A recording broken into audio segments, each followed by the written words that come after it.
My name is Brienne, and today we're going to be doing something a little bit different. So instead of going in depth into a recipe and making something, or creating something new, we're going to go into the science behind one particular vegetable, the onion. So onions can be found in a lot of different types of recipes. It's a very versatile vegetable, and it's used primarily as a source of flavoring. A lot of people enjoy having onions within their meals, though I don't really know anybody who enjoys eating an onion raw. And there are some people who don't enjoy onions at all. One thing's for sure, though, I don't know a single person who actually enjoys cutting an onion. Every time you cut an onion, your eyes become irritated, you tear up, your nose might start to run. It's not pretty. But why exactly do onions make you cry? So what happens is when you chop or you slice an onion, you're damaging the onion cells, and this releases a defensive enzyme. Within the onion cells, there are sulfur molecules. This defensive enzyme causes these cells within the onion to split, and this releases an irritating gas. So now I'm not quite sure exactly how to say this, so I'll make sure that the spelling is up in one of these corners for you guys. But this irritating gas is called the lichromatory factor. And this is a defensive mechanism that is intended to ward off animals and insects. Now the reason this irritating gas actually affects your eyes and makes you cry is once it reaches the water in your eyes, it actually creates a sulfuric acid, as well as a couple other different chemicals. Your body then produces tears in order to try and wash out this acid. So in order to prevent this, what you need to do is you have to stop this irritating gas being released from the onion from reaching your tear ducts. The minute it reaches your tear ducts, it's going to produce this sulfuric acid and it's going to make you tear up. Now I have found 4 different ways that we are going to attempt to see which one works the best, and maybe we can find a solution to cut onions. So something to note is that whichever process you decide to use, whichever one will work the best for you, you want to make sure that you use the sharpest knife possible that you have in your kitchen, as well as making the least amount of incisions or cuts that you need to make, because then you're going to release fewer of these sulfuric molecules. Okay, so let's get started. The first method we're going to try is chilling. So for this method to work, you have to just keep your onions in the fridge rather than keeping them in your pantry, or you can pop your onion that you need in the freezer 30 minutes before you actually need it. By chilling the onion, it is going to slow down the release of these defensive enzymes, which is releasing the sulfur. So let's see what happens. So this is the sharpest knife I have in this kitchen, and then this onion has been in the freezer for just over 30 minutes. So we're going to see what happens when I cut it.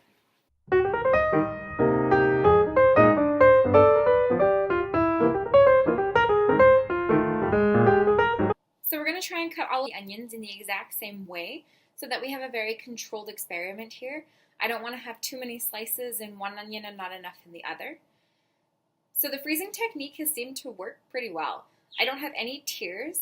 I'm starting to smell the onion, so it's starting to feel like it's irritating just a little bit, but the onion's already been chopped up and it's ready to be thrown into whatever I'm making. And I'm not crying. It hasn't reached my tear ducts, so I'd say that the freezing method does work. So the next thing we're going to try is pre-cooking the onion. All you want to do is blanch the onion briefly. You don't want to fully cook it, you're just going to blanch it. So we're just going to boil it in a pot of water for a couple minutes. This is supposedly going to deactivate the irritant-releasing enzyme. So let's see how that works. So we have our pot with some water in it, and we're going to pop in our onion. And we're going to bring that to a boil. Alright, so I have my blanched onion here. This was cooked for about 1.5 minutes. There didn't say anywhere in the instructions exactly how long to blanch it for, so we'll see if this works.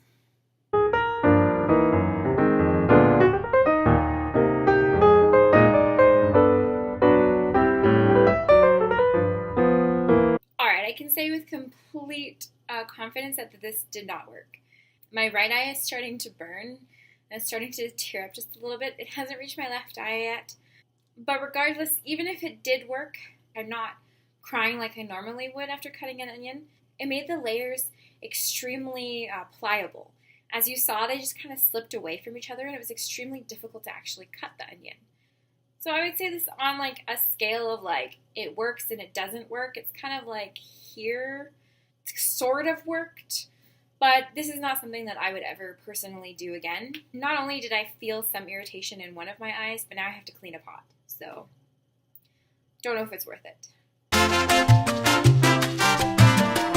So let's move on to the third experiment, which is immersion. So what I mean by immersion is that we're going to be chopping the onion in a bowl in our sink with the tap running. So what we're hoping to achieve is preventing this irritating mist from reaching our face with the running water. So let's give it a try. It doesn't say anywhere whether it should be cold or hot water, so I'm going to do kind of a room temperature water so my hands don't get too cold or too hot.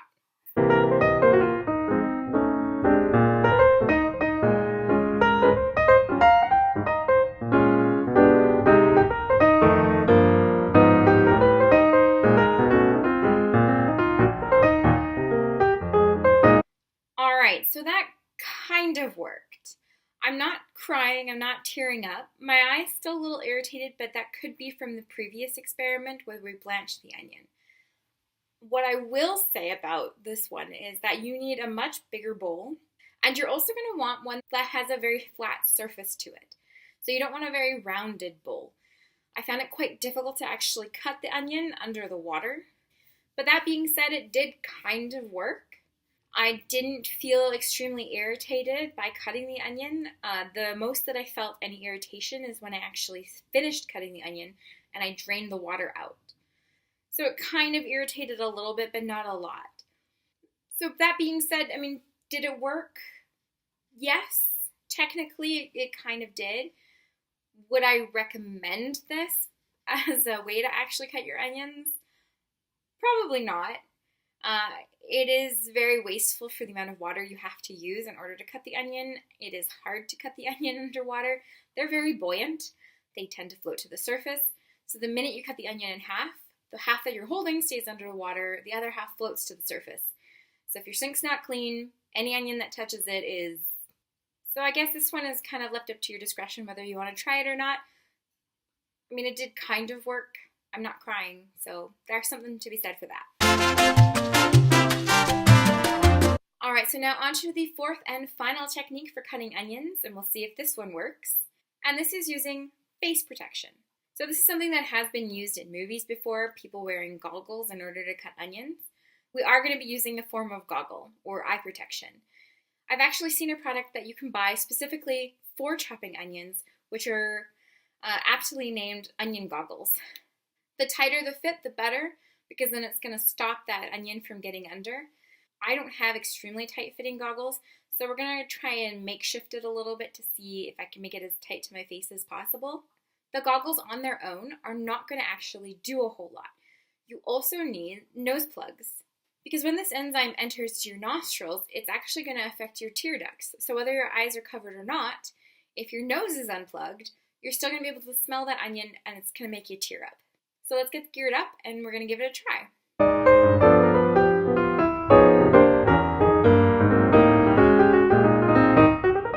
Alright, it is not pretty. It only kind of works, but I can kind of see out of them. But I don't have, like I said, I don't have tight-fitting goggles, and I don't actually have nose plugs. So we're just using tissue paper, and we're going to see how this works. So let's give this a try.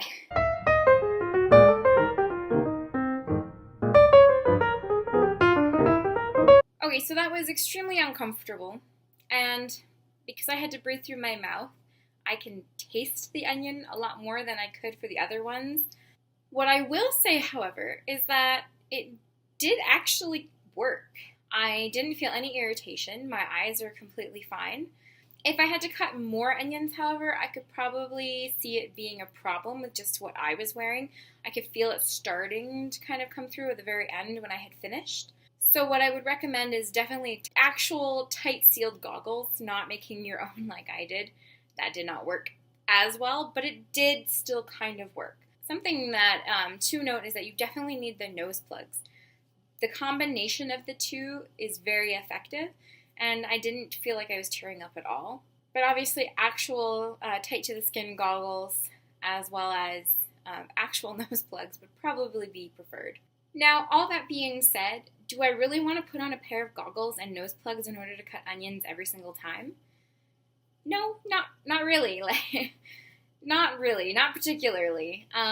especially if I have company over. It would look kind of strange if you had to reach into your cupboard or your drawer in order to pull out a pair of goggles and some nose plugs in order to chop your onions for dinner.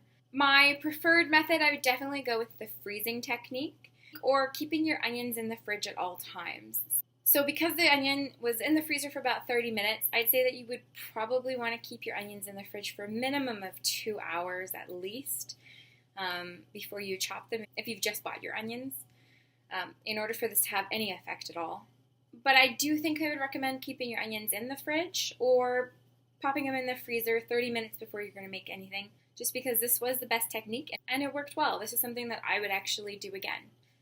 So let me know in the comments down below what your favorite technique is, what you think you're going to use at home, what you think didn't work and what you might have done differently, or if you've heard of any other techniques to cut onions in order to prevent you from crying, you can also let me know about them down below. So I should probably go and make something with some onions now. Like, comment, subscribe, and I'll see you guys next time.